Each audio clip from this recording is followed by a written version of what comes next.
नमस्ते, जय हिंद, जय बांग्ला। आज ये प्रोग्राम हम लोग शुरू कर रहे हैं 14 दिन की वो कहानी जो 3 दिसंबर 1971 से 16 दिसंबर 1971 तक हिंदुस्तान की फौजों ने दुनिया में अपनी तरह की अकेली लड़ाई, वर्ल्ड वॉर जहां पे सारे देश, इतने देश इकट्ठा थे, उसके बाद का सबसे बड़ा सरेंडर, 93,000 सैनिकों का सरेंडर, जिसने हिंदुस्तान को एक दूसरे स्थान पे खड़ा कर दिया। ये जरूरी है कि इसकी याद की जाए, ये जरूरी है कि उन शहीदों को नमन किया जाए, और अंत में ये भी जरूरी है कि हमारे लिए हमारे गर्व का विषय है, ये हमारे प्राइड की बात है। मैं इस कार्यक्रम को क्यों कर रहा हूं, इसका थोड़ा सा मैं बैकग्राउंड बता दूं।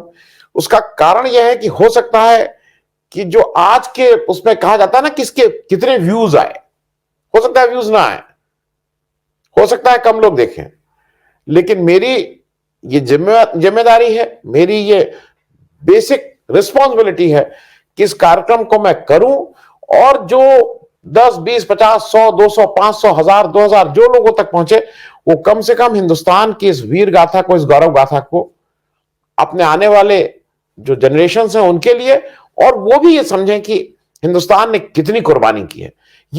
ये जो आज हम जहां आराम से बैठ के इसको बात भी कर रहे हैं आपसे, उसके पीछे कहीं ना कहीं इस देश में एक बहुत लोगों का खून है, उसमें बहुत लोगों ने अपनी शहादत दी है।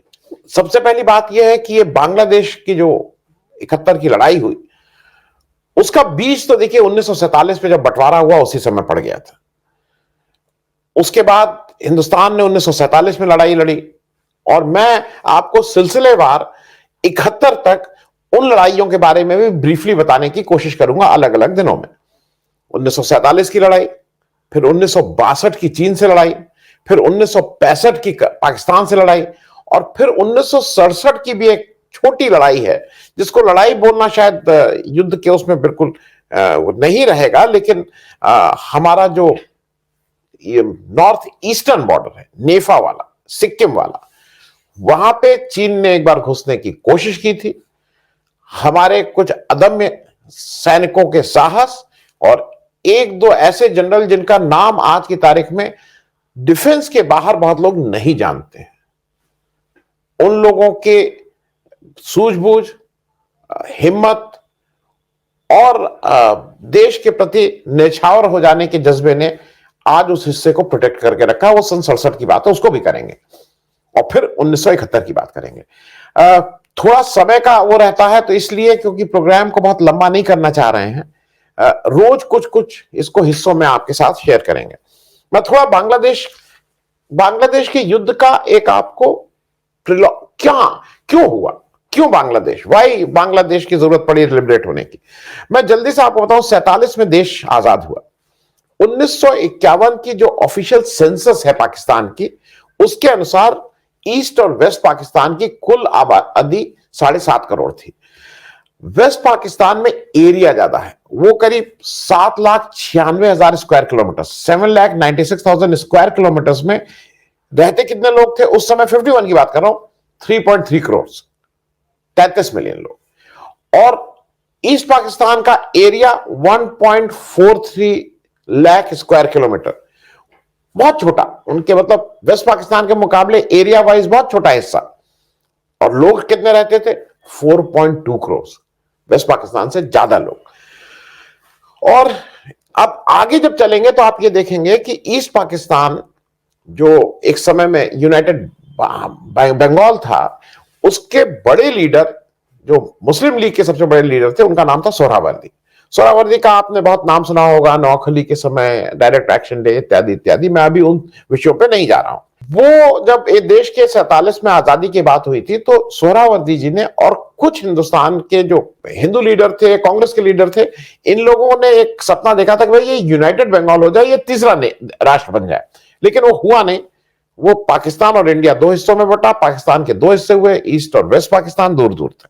ये सोहरावर्दी जी उसके बाद 49 तक हिंदुस्तान में रह गए थे, ये भी जान लीजिए। फिर ये आवामी लीग के खास मेंबर थे, इनको बाद में आवामी लीग इन्होंने छोड़ी या निकाले, जो भी हुए, और फिर इन्होंने बनाई थी आवामी मुस्लिम लीग। अवामी मुस्लिम लीग मूल रूप से ईस्टर्न पाकिस्तान की सबसे बड़ी पार्टी थी, और बाद में इस अवामी मुस्लिम लीग का नाम उन्होंने अवामी लीग किया, क्योंकि जिससे नॉन मुस्लिम भी इसके मेंबर बन गए। तो अवामी लीग सबसे बड़ी रिप्रेजेंटेटिव पार्टी ईस्ट पाकिस्तान की थी। 63 में बेरूत में सोहरावर्दी साहब की मृत्यु हो जाती है। शेख मुजीबुर रहमान आजादी से पहले बड़े स्टूडेंट लीडर थे बंगाल के, और सोहरावर्दी के सबसे खास सेकंड इन कमांड थे, जिसको आप कहते हैं। जब सोहरावर्दी साहब की मृत्यु हो जाती है, उसके बाद Sheikh Mujib undisputed leader of Awami League और ईस्टर्न पाकिस्तान बन जाते हैं। वो सबसे बड़ी शख्सियत वहां के रहते हैं। अब क्या होता है कि 1960, मैं ये सिलसिलेवार इसलिए समझा रहा हूं कि आपको समझना आसान हो जाएगा बांग्लादेश पे। 1962 में जनरल अयूब ने पार्लियामेंट्री डेमोक्रेसी से प्रेसिडेंशियल फॉर्म ऑफ गवर्नमेंट की तरफ वो आते हैं पाकिस्तान में। उस इलेक्शन में जनरल अयूब खड़े होते हैं और उनके खिलाफ फातिमा जिन्ना खड़ी होती हैं, जिन्ना की बहन। ये जो अवामी लीग के हमारे शेख मुजीबुर रहमान हैं, ये सपोर्ट करते हैं फातिमा जिन्ना का। उसके बाद जनरल अयूब खान जीत जाते हैं वो इलेक्शन। फिर बाद में अयूब खान से सत्ता आ जाती है जनरल यहिया खान के पास। जनरल यहिया खान सत्ता पे काबिज हो जाते हैं, और इसके बीच में एक शेख मुजीब के ऊपर यह आरोप लगता रहा है कि वो इंडियन गवर्नमेंट के साथ उनकी बड़ी सांठगांठ रहती थी। वो उनके साथ थे, उनका एक उनके प्रति आदर और सम्मान था। और ऐसा भी कहा जाता था वेस्ट पाकिस्तान में कि 62 वॉर जो चाइना की थी और 65 वॉर जो पाकिस्तान ने लड़ी, उसमें शेख मुजीबुर रहमान ने गुपचुप तरीके से हिंदुस्तानियों की मदद की थी। ये एक इस तरह की बात वेस्ट पाकिस्तान वाले कहते थे।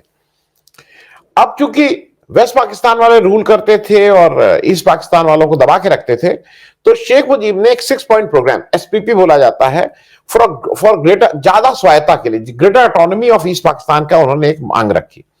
और उसमें एक चीज मैं आपको जल्दी से इसलिए बता दूं कि ये इंटरेस्टिंग है।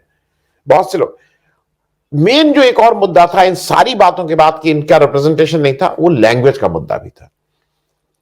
उर्दू लैंग्वेज को जबरदस्ती कहा जा रहा था कि नहीं, ये ईस्ट बंगाल की, मतलब ईस्ट पाकिस्तान की भी यही ऑफिशियल लैंग्वेज, ये पाकिस्तान की ऑफिशियल लैंग्वेज होगी, तो ईस्ट पाकिस्तान में भी सारे काम उर्दू में करिए। अब आप इस मानसिकता को समझिए कि बंगाल की जो बांग्ला भाषा है बहुत समृद्ध है, मतलब बहुत ही समृद्ध है। रविन्द्रनाथ टैगोर, नजरुल, मतलब इतने लोग हैं। अब उन लोगों से कहा जाए कि नहीं नहीं, आप उर्दू आपकी ऑफिशियल लैंग्वेज होगी, वो भी एक पॉइंट ऑफ कन्फ्रंटेशन था। बंगालियों को वो भी ठीक नहीं लगा, और वो डायरेक्ट वेस्ट पाकिस्तान के कॉन्फ्रंटेशन के मूड में आ गए। जनरल यहिया खान एक नया फिर कॉन्स्टिट्यूशन लेके आए, और पहला इलेक्शन 7 दिसंबर 1970 में पाकिस्तान में हुआ। पाकिस्तान समझ लिए, पाकिस्तान की जो हमारे यहाँ पार्लियामेंट जिसको बोलते हैं उसको वो नेशनल असेंबली बोलते हैं, और हमारे यहाँ जो स्टेट बोलते हैं उसको प्रोविंशियल असेंबली बोलते हैं। पाकिस्तान में 4 प्रोविंस उस समय थी 1970 में, और ईस्ट बंगाल में, ईस्ट पाकिस्तान में 1 प्रोविंस थी। तो 5 प्रोविंसेस के इलेक्शन और एक नेशनल असेंबली का इलेक्शन, जिसको जनरल इलेक्शन बोला गया, वो हुआ। कुल नेशनल असेंबली में 313 सीट होती हैं, जिसमें से 300 इलेक्टेड मेंबर होते हैं, 13 वुमेन मेंबर्स जो बाद में नॉमिनेट होती हैं। अब इसका क्या हुआ, यह भी जरा आपके लिए समझना जरूरी है। 300 सीटें कुल, जिसमें से 162 seats east Pakistan, 138 seat west Pakistan, क्योंकि सीटें तो जनसंख्या के हिसाब से कम होती है और ज्यादा होती हैं। तो ज्यादा जनसंख्या ईस्ट पाकिस्तान की, इसलिए उनकी सीटें ज्यादा। ये इलेक्शन हुआ। इस इलेक्शन में ईस्ट पाकिस्तान और वेस्ट पाकिस्तान मिला के शेख मुजीबुर रहमान ने अपने कुल 170 उम्मीदवार खड़े किए थे, 162 इन ईस्ट पाकिस्तान और 8 इन वेस्ट पाकिस्तान। उनके ईस्ट पाकिस्तान की 162 सीटों में 160 सीट पे अवामी लीग शेख मुजीबुर रहमान जीत के आए। 300 में आपको 151 चाहिए मेजॉरिटी के लिए, आपके पास 160 सीट थी, देवर इन मेजॉरिटी। जो पीपीपी, भुट्टो की जो पाकिस्तान पीपल पार्टी थी, उसने कुल 81 सीटों, और वो जीत के आए 81, उन्होंने शायद 88 नहीं 120 सीट लड़े थे। 120 सीट लड़े थे सब वेस्ट पाकिस्तान में, ईस्ट पाकिस्तान में कोई सीट नहीं, उसमें से 81 जीत के आए, मेन ऑपोजिशन पार्टी। अब अच्छा, एक और चीज बता दूं, जो ईस्ट पाकिस्तान की प्रोविंशियल असेंबली थी, उसमें जो अवामी लीग थी शेख मुजीब की, वो 300 सीटों में से 288, मतलब कंप्लीटली जो ईस्ट पाकिस्तान था वो शेख मुजीब की अवामी लीग के पीछे खड़ा हो गया था, लामबंद हो गया था। अब दिक्कत क्या शुरू हुई कि इन लोगों ने कहा कि नहीं, हम सत्ता तो मुजीब को नहीं देंगे। ये भुट्टो और यहिया खान का एक आपस का हुआ कि नहीं नहीं, ये हम लोग वेस्ट पाकिस्तानी हैं, हम लोग ज्यादा पढ़े लिखे हैं, हम लोग गोरे हैं, हम लोग उर्दू बोलते हैं, we are a superior race, तो we will not give power to East Pakistan. यही से शुरू हुआ। एक इन्होंने ऑपरेशन सर्चलाइट, इसको दबाने के लिए वहां के फौजी हुकूमत ने कहा कि एक ऑपरेशन सर्चलाइट फरवरी में शुरू होगा। ये जब इन्होंने करने की बात की तो वहां के जो ईस्टर्न कमांड के कमांडिंग ऑफिसर थे जनरल साहबजादा याकूब खान, वो इसके लिए तैयार नहीं हुए ईस्ट पाकिस्तान में। इन्होंने उसको रिप्लेस किया और the famous general tikka Khan को उन्होंने वहां पे जनरल मतलब ईस्टर्न कमांड का कमांडर बनाया। ये सब चल रहा था, इस बीच बात बनी नहीं और शेख मुजीबुर रहमान को 25 मार्च 1971 को बंदी बना लिया गया। और इसीलिए जो बांग्लादेश है वो 25-26 मार्च से ये माना जाता है कि उनकी लड़ाई शुरू हो गई, क्योंकि ऑपरेशन सर्चलाइट जो वेस्ट पाकिस्तान ईस्ट पाकिस्तान में कर रहा था वो ऑफिशियली 25 मार्च को लागू कर दिया। सबसे पहला उन्होंने काम ये किया, वो ढाका पे उन्होंने कब्जा किया, ढाका यूनिवर्सिटी में उन लोग जाके किए और पहले ही दिन ऐसा कहा जाता है 100 से 300 टीचर और स्टूडेंट मिला के उनका कत्लेआम किया गया था। मैं इस स्टोरी को यहां इसलिए रोक रहा हूं कि ये लंबी वो है स्टोरी, मैं रोज कुछ ना कुछ इसको आपको इसके बारे में आगे बताता रहूंगा। आज मेजर एसबी अस्थाना साहब आपको हिंदुस्तानी फौज का एक ओवरव्यू दे देंगे, जिससे एक आपको बेसिक ये हो जाए कि कैसे फौज करती है, कैसे काम करती है, वो ओवरव्यू देंगे। मैं ज्यादातर जो स्पीकर्स हैं उनका बहुत डिटेल इंट्रोडक्शन आपको नहीं करूंगा, मैं उनका रिकॉर्ड कर ले रहा हूं और आपके इसमें आप सुन लेंगे। ये सारे स्पीकर्स ऐसे हैं, सारे जो लोग आ रहे हैं, इनको अगर आप गूगल में इनका नाम ही डाल देंगे ना तो इनकी शौर्य गाथा और इनका क्या क्या है ये नहीं बताने की, क्योंकि समय की कमी है इसलिए मैं नहीं कह रहा हूं। और दूसरा, जब मैं इंट्रोड्यूस करूंगा तो हो सकता है बहुत सी चीजें इनकी चीजें मैं छूट जाऊं, मुझे भी उतना न जानकारी हो, तो इसलिए इस पहले ही आप लोगों से माफी के साथ कि आप लोग खुद इनका इंट्रोडक्शन खुद ढूंढ लेंगे। आज जनरल अस्थाना की बात सुनिए, बाद में हमारे मिथिलेश जी उन्होंने एक छोटा सा देशभक्ति का कुछ तराना भी गुनगुनाया है, उसको देख लीजिएगा। कल हम 2 लोगों से बात करेंगे, कल मतलब 4 दिसंबर को, फिर 5 बजे 1947 की वॉर लड़े हुए एक जनरल जामवाल से बात करेंगे। मतलब मेरे लिए it is a matter of pride, it is a matter of honour, मेरे लिए ये बहुत सम्मान की बात थी कि मैं जनरल जामवाल मेरे चैनल पे आए हैं, उन्होंने हम लोगों से बात की है, तो उनसे बात करेंगे जो 1947 की वॉर लड़े थे। फिर 1965, क्योंकि हम पाकिस्तान की दोनों वॉर को एक साथ करना चाहेंगे, 47, 65, फिर चीन को 62, 67 एक साथ करेंगे। तो पाकिस्तान के 65 वॉर के जो एक इंपॉर्टेंट था, अगर आपको याद हो, हाजी पीर दर्रा, पास ऑफ हाजी पीर, उसको कैसे हमने कैप्चर किया था। जो कैप्चर करने वाले जो उस समय उस यूनिट में कर्नल वीपीएस चौहान पारास के हैं, very distinguish officer, skiing college के प्रिंसिपल, हाई ऑल्टीट्यूड के डायरेक्टर, मतलब वो ये सब लोग सीनियर लोग हैं, लेकिन इन लोगों ने अपना प्यार और उसकी वजह से देश की उसकी वजह से मैंने इनसे आग्रह किया, किसी ने मना नहीं किया। ठीक से उस स्क्रिप्ट को आप कल 47 और 65 की कुछ बातें हम लोग करेंगे। इसी तरह से रोज हम 16 दिसंबर तक कुछ ना कुछ नया परोसने की कोशिश करेंगे। आपका अगर फीडबैक भी मिलता रहेगा तो अभी 14 दिन है, बहुत सी चीजें इसमें इंप्रूव की जा सकती हैं, इंप्रूवमेंट की हरदम गुंजाइश रहेगी। आग्रह है कि इसका इंप्रूव करिए। और अंतिम चलते चलते आपको जनरल अस्थाना के सुपुर्द करने से पहले एक आग्रह फिर से, ये ऐसा है कि जो मेरे मन से बहुत करीब है, it is very close to my heart. क्यों क्लोज टू माई हार्ट, वो भी मैं जरा जल्दी से आपको एक कारण बता दूं। मेरे घर में जो मेरे सबसे बड़े भाई थे, जो पहला साइंस स्कूल हिंदुस्तान में खुला, द फर्स्ट साइंस स्कूल इन लखनऊ, उसमें गए थे, उसके चेस्ट नंबर 6 थे। फिर वो पॉलिटिक्स में चले गए, वो फौज में नहीं गए। मेरे घर में मेरे से जो बड़े भाई हैं वो आर्टिलरी अफसर थे, 42 फील्ड रेजिमेंट की पलटन थी उनकी, कलाईपी से हम नहीं रहे। मेरे जो बहनोई थे वो 65 गुरखास के थे, वो भी नहीं रहे, कर्नल साहब वो भी थे। मैं एक छोटा सा और इंसिडेंट, मैं भी 79 में अनसक्सेसफुली, जिसको बोलेंगे, मैंने रिटर्न क्लियर किया, मैंने इंटरव्यू क्लियर एसएसबी बेंगलोर में क्लियर किया, सब हो गया था। जो आखिरी मेडिकल जब मेरा हो रहा था, तो आखिरी जो मेडिकल के डॉक्टर थे, उन्होंने कुछ बताया कि आपको सिस्टोलिक मर्मर है और हाई ऑल्टीट्यूड की समस्या रहेगी। तो आई वॉज मेडिकली रिजेक्टेड। हालांकि वो समस्या फिर अब तो नहीं आई एक्सरसाइज से, लेकिन उस समय वो था। तो फौज is very close to us. फौज हम लोगों के बहुत वो है। आप लोगों से आग्रह है कि इसको जितना आप अपने लोगों को, इस एपिसोड को फौज के बारे में अगर जानकारी और बढ़ाने के लिए इसको देख लेंगे, तो आप लोगों का बहुत बहुत I will be grateful to you. और अंत में फिर से एक बार जय हिंद, जय Bangla. Thank you so much. आप सबका स्वागत है। मैं आपको इंट्रोड्यूस करा दूं, आप मेरे चैनल पे पहले भी देख चुके हैं और चैनलों पे बहुत फ्रीक्वेंटली आते रहते हैं। मेरे Asthana, general Asthana global strategic and defence analyst हैं, दुनिया में नाम है। अभी भी आपकी कॉन्फ्रेंस चल रही है, एक इंटरनेशनल कॉन्फ्रेंस, जो यूएसआई सबसे पुराना थिंक टैंक इंडिया का, उसके चीफ इंस्ट्रक्टर, यूएन की तमाम एजेंसीज जो हैं, तमाम ऑर्गेनाइजेशंस में कहीं ना कहीं जुड़े हुए हैं। मेरी जानकारी में कोई भी ऐसा व्यक्ति, 450 से ऊपर पब्लिकेशन है। एक फौज का आदमी जिसको हम लोग सोचते थे कि बंदूकी चलाना आता है, वो शिक्षक भी बड़े हैं।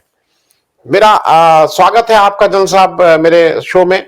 और जैसा कि मैं फिर से एक बार ब्रीफ कर दूं, जो 71 वॉर की विक्ट्री है, जो लिबरेशन ऑफ बांग्लादेश है, उसका एक तरह से हम लोग जश्न मना रहे हैं 3 दिसंबर से 16 दिसंबर तक। आपसे आग्रह है कि एक बार हिंदुस्तान की जो डिफेंस फोर्सेस हैं, जो आर्मी है, उसकी हिस्ट्री और उसकी स्ट्रेटेजिकली हम लोग कहां पे आज खड़े हैं, कैसे इवॉल्व हुआ था, उस पर आप अपना एक ब्रीफ दे दीजिए। नमस्कार। बड़ी खुशी हुई मुझे आपके चैनल पे आके, और ये आपने जिस किस्म से बताया, 71 वॉर एक ऐसी वीर गाथा है जिसको पूरा विश्व जानता है। और इस वीर गाथा को वहां तक पहुंचने में उससे पहले क्या हुआ और उसके बाद आज हम कहां खड़े हैं, ये सब मैं दर्शकों को बताना चाहूंगा और उनके साथ शेयर करना चाहूंगा। जैसा कि आपको ज्ञात होगा कि आजादी से पहले जो इंडियन आर्मी नाम की चीज नहीं थी, उस समय ब्रिटिश आर्मी हुआ करती थी। और उससे भी पहले ये छोटी छोटी फौजें थी, जो प्रिंसिपल, जो ये प्रिंसली स्टेट्स कहा जाता था, जो जो छोटे छोटे राज्य थे, उनकी आर्मीज थी। जैसे कि आप देखेंगे जम्मू और कश्मीर राइफल हो गई, मद्रास रेजिमेंट हो गई, और कुछ पंजाब रेजिमेंट है जिनके आगे पटियाला जुड़ा हुआ है। तो वहां से भारत की वीर गाथा शुरू होती है। सब ये बहादुर लोग थे। और उसके बाद ब्रिटिश इंडिया ने, उसके अंदर भारतीय फौज का बहुत बड़ा योगदान है। सेकेंड वर्ल्ड वॉर और फर्स्ट वर्ल्ड वॉर में पूरे वर्ल्ड में अलग अलग जगह पर जहां पर भी भारतीय फौज गई, वहां पर ये लोग हर जंग जीते। मिसाल के तौर पे बर्मा कैंपेन अगर कहा जाए, बहुत बड़ा कैंपेन है जिसमें भारतीय फौजें जीत हासिल करी और जापानियों को वहां से खदेड़ा। उसके बाद में अफगानिस्तान, आज पूरी दुनिया अलग अलग तरीकों से नजर आ रहा है कि वहां पर जीत हासिल करना मुश्किल है, वहां के टेरेन है, वहां के लोकल्स इस किस्म के हैं। लेकिन आप लोगों ने, जिन्होंने भी केसरी पिक्चर देखी होगी, वो देख के आपको पता चलेगा कि भारतीय वीर गाथा और भारतीय फौज की वीर गाथा अफगानिस्तान में किस किस्म से गाई जाती है। और एक छोटे से किले में 20 लोगों ने तकरीबन 3000 से ज्यादा कबायलियों को मार गिराया था। और उसी के ऊपर ये पिक्चर बनी थी, जो केसरी पिक्चर महसूस काफी पॉपुलर भी हुई थी। तो यही नहीं, नॉर्थ अफ्रीका में जब मैं पोस्टेड था, तो वहां पर भी मैंने देखा अलग अलग जगह पर स्मारक बने हुए हैं भारतीय फौज के, जिसका मुझे भी कुछ इतना खास अंदाजा नहीं था। लेकिन जब वहां गया और देखा कि इतना अच्छे से मेंटेन हो रहा है, तब मुझे रियलाइज हुआ कि भारत के देश जो हैं वो भारतीय फौज की कितनी इज्जत करते हैं। अभी हाल ही में एक इजराइल के अंदर हैफा नाम की एक जगह है, जहां पे भारतीय फौज का कैवलरी की जो लास्ट यूनिट थी उसकी इज्जत की जाती है। वहां पर स्मारक है एक बहुत बड़ा। और हाइफा की कहानी यह है कि जब ये ऑटोमन एम्पायर थी टर्की की, जिसने तकरीबन बहुत कुछ जीत लिया था, चारों तरफ उसका उनकी विजय घोष की पूरी हर जगह उनकी विजय हो रही थी, उस मौके पे उसको बचाने के लिए भारतीय फौज वहां गई और हाइफा में उनके पास बंदूकें और तोपें थीं और हमारे लोग घोड़ों और तलवार से उन्होंने उस लड़ाई को लड़ा और उनको मारा और मार के भगाया।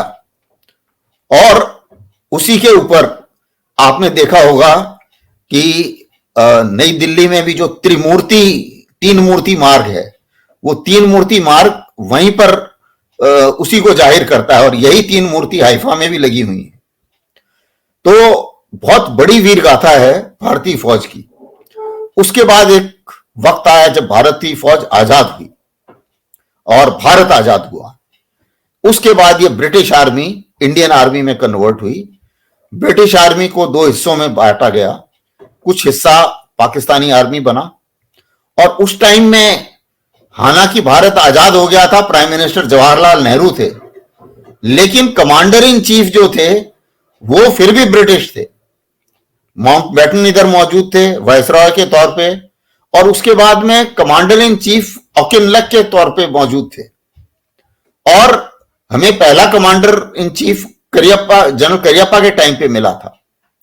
अभी ये इस बात का जिक्र मैं क्यों कर रहा हूं, क्योंकि लोगों ने बहुत पढ़ा है कि भाई आजादी के बाद में जो ये पार्टीशन हुआ अच्छा नहीं हुआ, भारत और के दो हिस्से नहीं होने चाहिए थे और इसके पीछे बहुत सारे पॉलिटिकल रीजंस थे।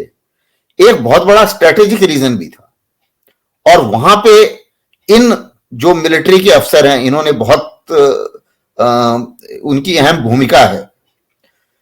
स्ट्रेटेजिक रीजन ये था कि जो वेस्ट की फौजें हैं, चाहे नाटो हो चाहे यूके हो, इन लोगों को लगा कि भाई पूरा हिंदुस्तान अगर एक होगा तो ये इतना तगड़ा हिंदुस्तान बनेगा, इनकी फौज इतनी तगड़ी है कि हमारी बात नहीं सुनेंगे ये। तो अगर हम वो इलाका जो यूएसएसआर से बॉर्डर रखता है, अगर हम उसको किसी तरीके से अलग कर दें तो हम यूएसएसआर को चेकमेट कर पाएंगे। और यही उन्होंने किया और यही पाकिस्तान बनाने का वो किया, कोशिश की। और इनके एक जो मिलिट्री के कमांडर थे, एक मेजर ब्राउन, उन्होंने सरेंडर कर दिया। वो स्कार्डू के इंचार्ज थे और सरेंडर करके वो पाकिस्तानी खेमे में मिल गए और पाकिस्तान का झंडा वहां पे लहरा दिया उन्होंने। तो ये जो आउटकम है, ये सोची समझी आउटकम गई है। और इसमें जो है, जो उस समय जो फूट पड़ी थी कुछ पॉलिटिशियंस के बीच में, उसने भी इसमें मदद किया। और इसीलिए आज हम कितने मेरे विचार से 75 साल होने वाले हैं और उससे ज्यादा हो गए हैं, और हम ये जो मुसीबत है कश्मीर की वो भुगत रहे हैं। तो इस किस्म से जो ये स्ट्रेटेजी, क्योंकि हमने किसी बाहर वाले को दे दी, इसलिए ये कहानी ठीक नहीं हुई। और हमारे प्रोफेशनल मिलिट्री ऑफिसर, उनकी स्ट्रेटेजी काम नहीं आई। जनरल करियप्पा चाह रहे थे कि हम पीओके को भारत में मिला दें, उन्होंने ये मैसेज भी दिया, लेकिन उसको जो है वो नकार दिया गया। और उस कारण से आज जो पीओके है और गिलगिट बाल्टिस्तान है वो पाकिस्तान के पास है, नहीं तो शायद हिस्ट्री कुछ और होती।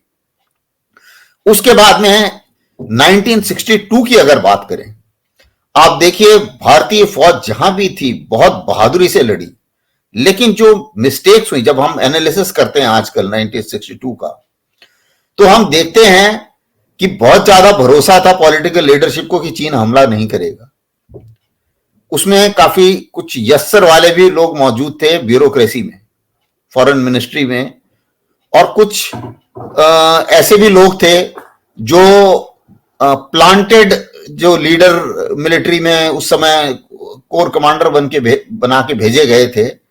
तो उस कारण कई नुकसान का सामना किया। नंबर एक कि हमने अपनी फौज को उस समय तैयार नहीं कर पाए किया था हमने, और दूसरा जो सबसे बड़ी फर्क पड़ा था, हमने अपनी एयरफोर्स को कॉम्बैट रोल में इस्तेमाल ही नहीं किया।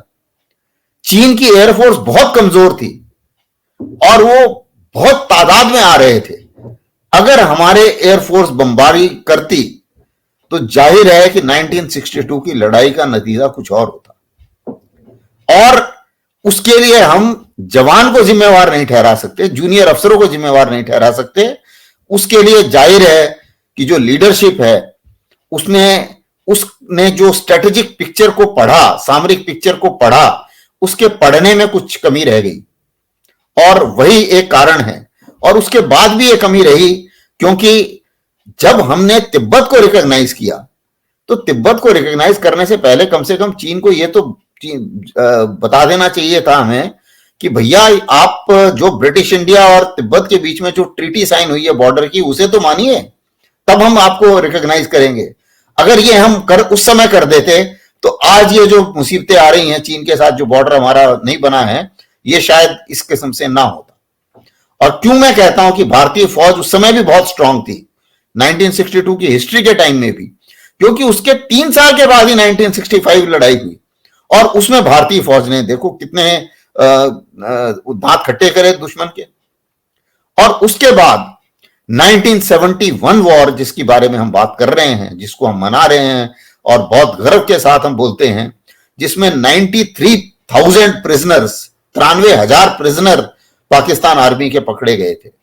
अब आप देखिए, दुनिया के बहुत सारी लड़ाइयां पढ़ी जाती हैं, किसी भी लड़ाई में यह हिस्ट्री नहीं है कि 16 दिन के अंदर एक प्रोफेशनल आर्मी को मात दी गई, और मात भी इतनी भयानक दी गई कि 93,000 लोगों ने बिना लड़े सरेंडर कर दिया। तो ये एक बहुत ही जबरदस्त जीत थी, और उस जीत को हम अक्सर याद करते हैं। और उसमें जो है पाकिस्तान को भी एक बहुत बड़ा झटका लगा, और वो झटका जो है उसके बाद उन्हें लगा कि हम कन्वेंशनल वॉर में तो शायद भारत से कभी नहीं जीत पाएंगे, लेकिन जो ये प्रॉक्सी वॉर है, जिसको ग्रे जोन वॉरफेयर भी कहा जाता है, कि टेररिस्ट भेज के उनको नुकसान पहुंचाया जाए, वो कार्रवाई वो कर रहे हैं, और वो आज तक कर रहे हैं। 1971 के और भी कई चीजें आती हैं दिमाग में कि किस तरीके से उस समय स्ट्रेटेजी इस्तेमाल की गई थी।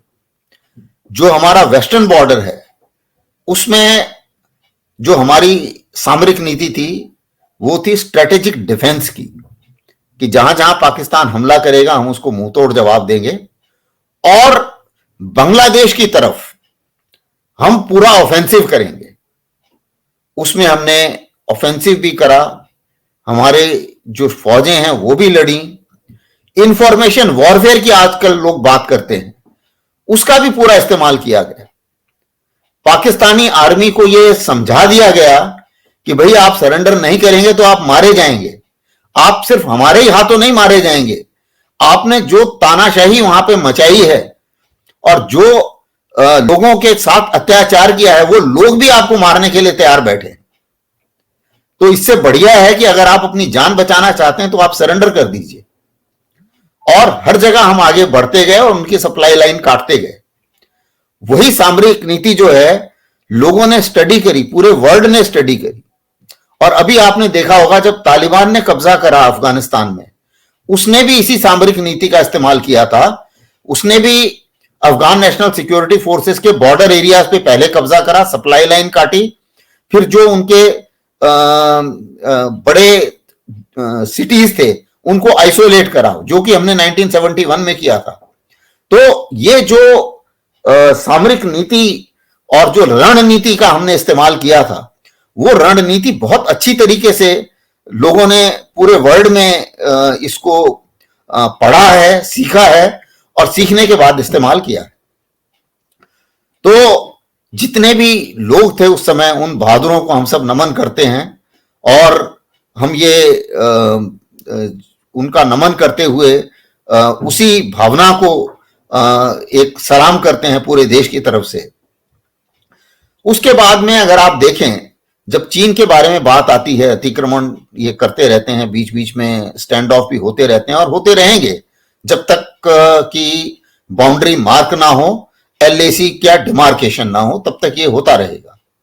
लेकिन जितनी बार भी हमने प्रोएक्टिव काम किया, उतनी बार में इन्होंने बहुत मार खाई। 1967 में जनरल सगत सिंह ने जब एक बार बीच में ये चीनी बढ़ने की कोशिश कर रहे थे नथुला में चोला की तरफ, उस टाइम में उन्होंने फायर खोला और फायर खोल के बहुत ज्यादा कैजुअलिटी हुई चीनियों की। और उस टाइम में उन्होंने जो फेंसिंग लगा दी वहां नथुला में, आज भी वो फेंसिंग लगी हुई है, आज तक कभी ऐसा हिम्मत नहीं हुई किसी की उस फेंसिंग को हटा दे।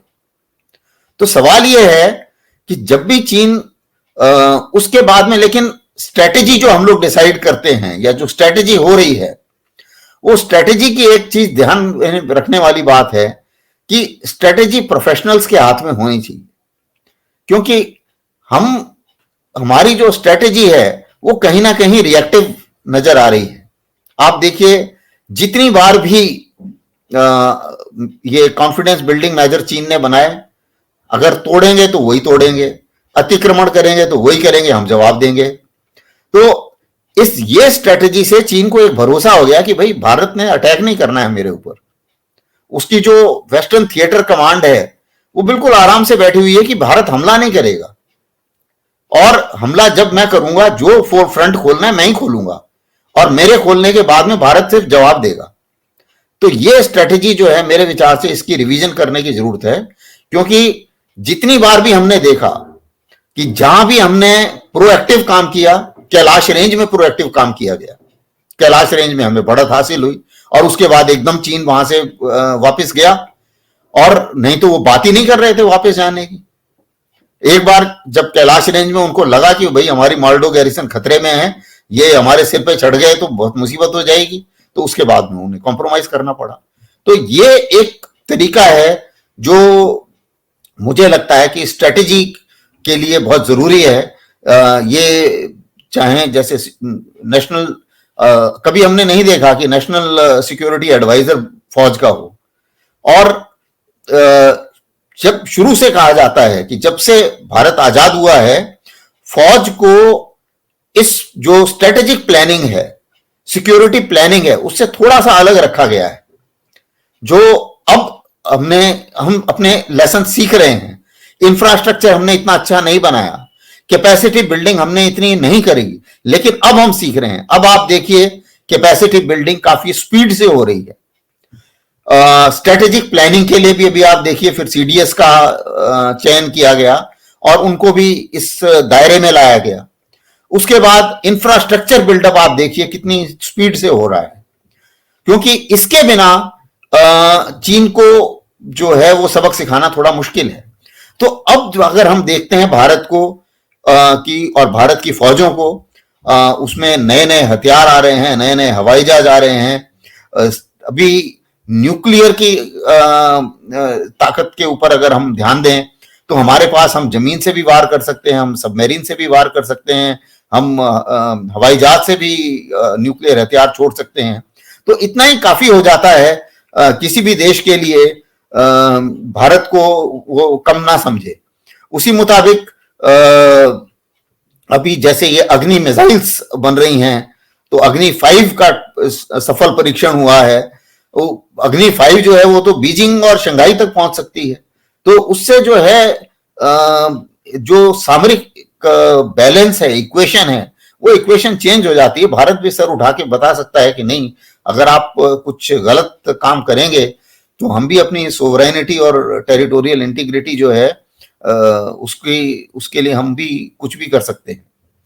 तो जहां तक अगर आप देखें, जितना भी भारत की फौज का जो इतिहास रहा है और जिसको सबसे ज्यादा गौरवान्वित किया है 1971 ऑपरेशन ने, जिसका जिसकी सालगिरह हम मनाते रहते हैं, और इन सब चीजों को अगर हम देखें ध्यान से, तो भारत का जो फौजी है और भारत का जो जवान है उसने कभी भी जैसे कहा जाता है कि शीश नहीं झुकने देंगे, वही बात है कि भारत की फौज ने कभी भी देश को लेट डाउन नहीं किया है। और मुझे लगता है, पूरा भरोसा है कि आगे भी वीरों की कोई कमी नहीं है और हमारी जो फौज का प्रोफेशनलिज्म है उसमें भी कोई कमी नहीं है। और आगे में मेरे विचार से उसी मुताबिक कार्रवाई होगी और भारत और ज्यादा मजबूती के साथ, भारतीय फौजें जो हैं और ज्यादा मजबूती के साथ आगे आएंगी। धन्यवाद बहुत बहुत। बहुत बहुत धन्यवाद जनरल साहब, इतना एक रास्ता दिखाने के लिए। और मैं एक चीज बता दूं कि फौज के ऊपर एक ऐसा इंस्टीट्यूशन है जिसमें कोई भी भारतीय हरदम गौरव महसूस करता है। वो फौज के का कोई भी काम हो, फौज के अधिकारी हो, फौज की ड्रेस हो, हम सब लोगों का एक तरह से वो हमारी ऑल्टर ईगो है। बहुत बहुत धन्यवाद। ये चर्चा तो अगले 14-15 दिन चलती रहेगी। आपसे आग्रह करेंगे बीच में फिर से, हम आपसे कभी चाहेंगे कुछ ऐसी चीजें जो आप समझा सकते हैं शिक्षक की तरह, उसको समझने के लिए। बहुत बहुत धन्यवाद। कर चले हम फिदा जानो तन साथियों, अब तुम्हारे हवाले वतन साथियों। कर चले हम फिदा जानो तन साथियों, अब तुम्हारे हवाले वतन साथियों। सांस थमती गई, नब्ज जमती गई, फिर भी बढ़ते कदम को न रुकने दिया। कट गए सर हमारे तो कुछ गम नहीं, सर हिमालय का हमने न झुकने दिया। मरते मरते रहा बाकपन साथियों, अब तुम्हारे हवाले वतन साथियों। कर चले हम फिदा जानो तन साथियों, अब तुम्हारे हवाले वतन साथियों।